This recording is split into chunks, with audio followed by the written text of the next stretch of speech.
நின்ற தேர்தலில் எல்லாம் மகத்தான வெற்றியை கண்ட முத்தமிழறிஞர் தலைவர் கலைஞர் அவர்களின் வழியில் இந்திய திருநாட்டில் ஈடு இணையற்ற ஒரு மாபெரும் மக்கள் இயக்கமாக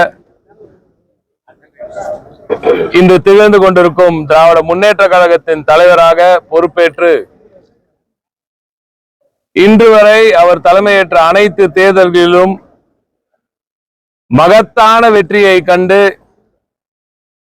வெற்றி நாயகனாக திராவிட நாயகனாக திகழும் மாண்புமிகு தமிழ்நாடு முதலமைச்சர் எங்கள் கழக தலைவர் அவர்களின் திராவிட மாடல் ஆட்சியின் மக்கள் நல திட்டங்களுக்கும் அவரது அயராத மக்கள் பணிக்கும் அவரது நாகரீக அரசியலுக்கும் மக்களோடு மக்களாக ஆட்சியில் இருந்தாலும் இல்லாவிட்டாலும் என்றுமே பயணிக்கும் அந்த அற்புதமான ஒரு மனிதனின் அந்த திறனுக்கும் அவரது உழைப்பிற்கும் இன்று மக்கள் தமிழக மக்கள் தமிழ்நாட்டிலும் புதுச்சேரியிலும் ஒட்டுமொத்தமாக 40 நமதே என்று உரக்க கூறியிருக்கும் இந்த வேளையில் கோவை மண்ணில் திராவிட முன்னேற்ற கழகத்துக்கு ஏறத்தாழ 27-28 ஆண்டுகளுக்கு பிறகு திமுக பாராளுமன்ற உறுப்பினரை இன்று மக்கள் தந்திருப்பது எங்கள் எல்லோருக்கும் மிகப்பெரிய ஒரு பெருமையாக இன்று இருக்கிறது. அதற்கு மூலமுதற் காரணம் தமிழ்நாடு முதலமைச்சர் கழக தலைவர் திராவிட நாயகன் அவர்களின் உழைப்பு. எங்களது இளம் தலைவர் அவர்கள் நடத்திய அந்த சூறாவளி சுற்றுப்பயணம், ஒவ்வொரு இடத்திலும் மகத்தான தேர்தல் பணி, இருவரும் சேர்ந்து இன்று இந்த கழகத்திற்கு இந்த கூட்டணிக்கு வரலாற்று சிறப்புமிக்க இந்த வெற்றியை பெற்று தந்திருக்கிறார்கள். அவர்களது உழைப்பினால் இன்று திமுக கோவையை கைப்பற்றி இருக்கிறது.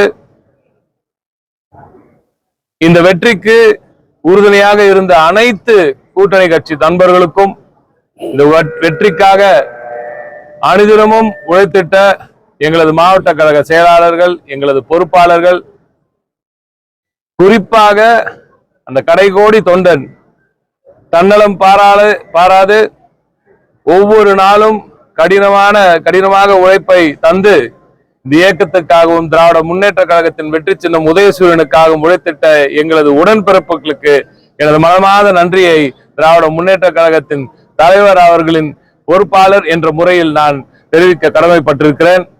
மகத்தான வெற்றியை, பாசிசத்துக்கு எதிரான வெற்றியை, பிரிவினவாதத்திற்கு எதிரான வெற்றியை, பொய்ப்பித்தலாட்ட வேலைகளுக்கு எதிரான ஒரு வெற்றியை, இவற்றுக்கெல்லாம் இந்த மண்ணில், இந்த பூமியில், இந்த திராவிட மண்ணில், பெரியார் மண்ணில், அண்ணா மண்ணில், கலைஞர் மண்ணில் இடமில்லை என்று இன்று மக்கள் உரக்க சொல்லி இருக்கிறார்கள்.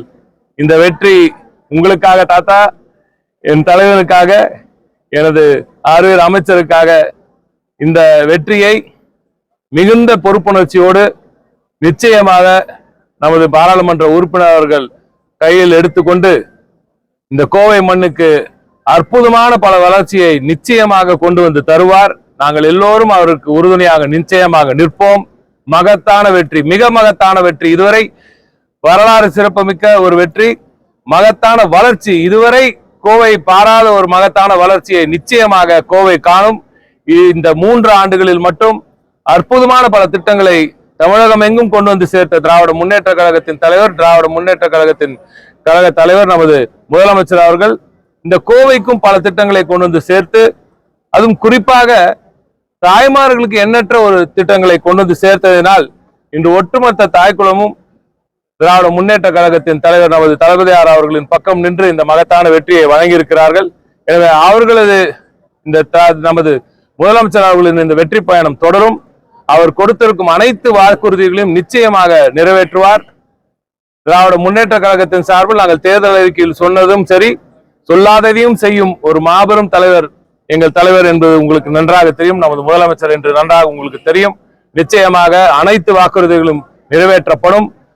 கோவைக்கு புதிய அந்த விமான நிலைய விரிவாக்க திட்டங்கள் பணிகள் நிச்சயமாக நடக்கும். மகத்தான தொழில் வளர்ச்சி கோவைக்கு கிட்டும். சிறு குறு தொழிற்சாலைகள் மகத்தான வளர்ச்சியை காணத்தான் போகிறார்கள். நாங்கள் கொடுத்த அனைத்து வாக்குறுதியும் நிச்சயமாக நிறைவேற்றுவோம்.